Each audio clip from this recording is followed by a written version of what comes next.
시청자 여러분 안녕하십니까? 빅5 소식을 시작하겠습니다. 첫 번째 소식입니다. 에드 머레이 시애틀 시장이 오늘 돌연 사임했습니다.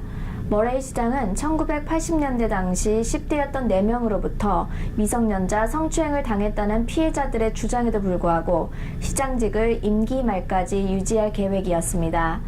그러나 오늘 시애틀 타임즈가 머레이 시장의 조카가 1970년대 10대였을 당시 그로부터 성추행을 당했다는 보도를 하자 2시간 만에 전격 사퇴를 결정했습니다. 이로 인해 머레이 시장으로부터 성추행을 당했다고 주장하는 남성은 5명으로 늘어났습니다. 머레이 시장은 내일 오후 5시부터 시장직을 사임한다고 공식 발표했습니다. 하지만 성추행 의혹은 부인했습니다. 머레이 시장은 성추행 주장은 전혀 사실이 아니지만 자신의 개인적인 사생활로 인해 시 정부 운영에 영향을 미치지 않길 바란다며 시애틀 시민들과 시 공무원들에게 사과했습니다. 머레이 시장으로 사임으로 인해 브루스 헤럴 시애틀 시의회 의장이 올해 말까지 시장직을 대행하게 되며 오는 11월 선거에 따라 제니 덕한 후보 또는 캐리 문 후보 둘 중 한 명이 시장직에 취임하게 될 예정입니다. 시애틀 수수료 인상이 또 추진되고 있습니다. 시애틀 퍼블릭 유틸리티가 시애틀 시의회에 요청한 새로운 6년 수수료 인상 계획에 따르면 오는 2018년부터 2023년까지 6년간 상하수도 요금 및 쓰레기 수거료가 5.5%가 인상될 계획입니다. 시의회가 이번에 2억 100만 달러 규모의 요금 인상안을 승인할 경우 시애틀의 보통의 단독주택의 월 수수료는 현재 180달러에서 2023년에는 250달러로 오르게 됩니다.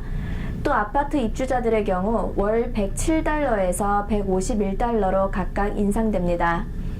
SPU는 이 같은 수수료 인상은 낡은 파이프를 교체하고 레이크 워싱턴 하수를 예방하며 계속해서 오르는 종업원들의 인상 등을 위해서라고 설명했습니다.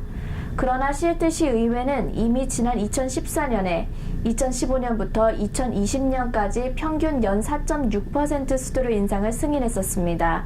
그런데 또다시 2018년부터 2023년까지의 수수료 인상을 요구하고 있는 것입니다.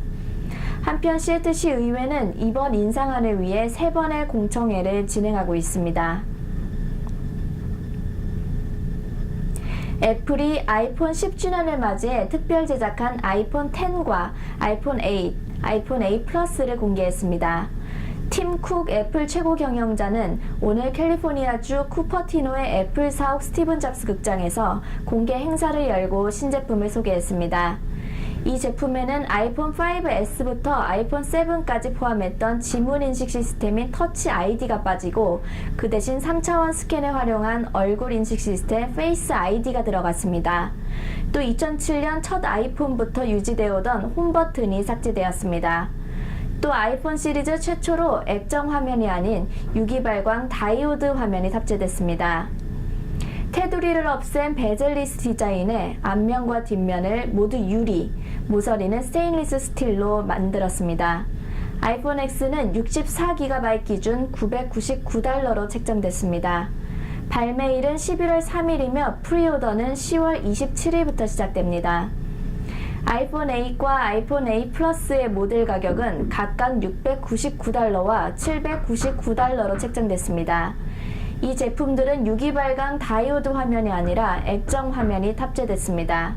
이 제품은 이달 22일에 발매되며 예약 주문은 오는 15일부터 시작됩니다. 역대급 허리케인인 얼마가 미국에는 예상을 조금 비껴난 경로로 이동해서 그나마 예상보다 적은 피해를 입은 것으로 분석됐습니다. 당초 얼마는 플로리다 동쪽 해안에 따라 북상할 것으로 예상됐지만 버뮤다 고기압의 영향으로 처음 예측 진로에서 서쪽으로 20마일가량 휘어져 지나갔습니다. 쿠바를 통과하며 세력이 약해진 것도 피해가 줄어든 것을 기여했습니다.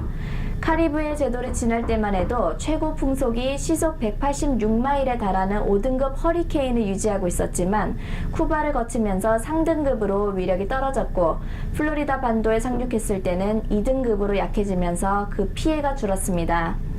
한 언론사가 오늘 보도한 바에 따르면 얼마로 인한 예상 피해액은 지난 주말 사이 2천억 달러 수준에 육박했지만 얼마의 경로가 바뀌면서 하루 만에 500억 달러로 줄은 것으로 전해졌습니다.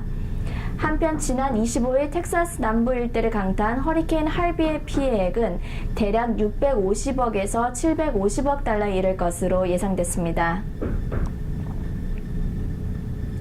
초강력 허리케인 얼마가 카리브해를 강타할 당시 영국역 버진 아일랜드에 있는 교도소가 파괴돼 그곳에 수감돼 있던 죄수 100여 명이 탈옥한 것으로 알려졌습니다. 그런데 이 탈옥수들 가운데에는 고위험 재소자들도 있는 것으로 전해졌습니다.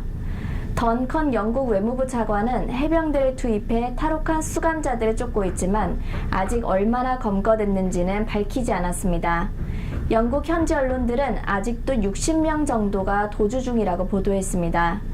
던컨 차관은 허리케인으로 이미 불행을 당한 사람들이 위험한 재소자들의 탈출로 인해 극도로 위험에 빠질 수 있다고 경고하기도 했습니다. 이어 탈출한 재소자 가운데 고위험 재소자가 40명을 카리브해의 소국인 세인트루시아로 옮겨 보내기 위해 현재 세인트루시아 당국과 협력하고 있다고 덧붙였습니다. 이상으로 빅5 소식을 모두 마치겠습니다. 함께해 주신 여러분 고맙습니다.